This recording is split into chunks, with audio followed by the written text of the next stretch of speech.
Twihuse cyane uyu munsi noneho ndashaka ko tuvuga ku masomo 3 y'ubwenge twakwigira kuri Will Smith.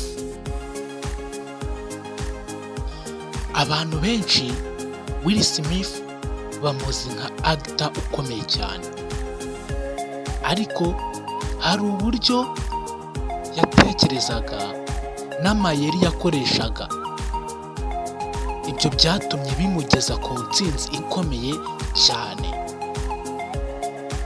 Reka turebere hamwe amasomo 3 atandukanye twakwigira kuri we tudatinze. Isomo rya mbere: guhitamo neza ibyo wemera. Will Smith yavuze ko ibyo wemera ku buzima ari byo bikubaho, ari byo bigena uko uzabaho mu minsi iri imbere. Yahisemo kwizera ko ashobora gutsinda mbere y'uko bibaho.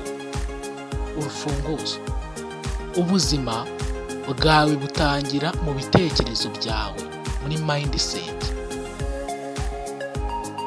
Ariko hari ikintu gikomeye kurushaho: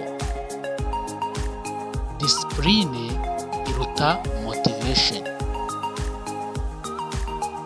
Yigeze kuvuga ko atari motivation imugejeje ku ntsinzi, ahubwo yavuze ko ari discipline akenshi yamugejeje ku ntsinzi. Urufunguzo: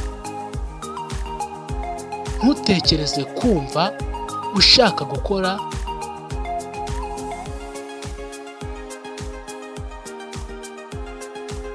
ngo ntushyireho gahunda,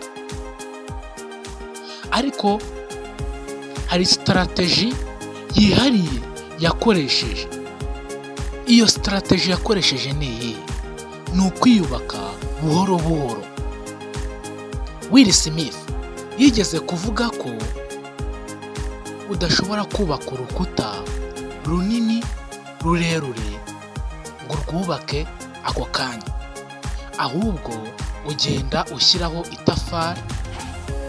Uko ushyiraho itafari ariko n'urukuta rugenda ruzamuka. Urufunguzo rukomeye cyane: intsinzi nini cyane iva mu bintu bito ukora buri munsi, everyday. Niba hari isomo rishya wigiye hano, andika muri comment, kandi niba ushaka amasomo y'ubwenge nk'aya ngaya, kora subscribe kuri Asaf TV. Ikiganiro cyo ni Mike, urufunguzo rwanjye. Tubonane mu kindi kiganiro.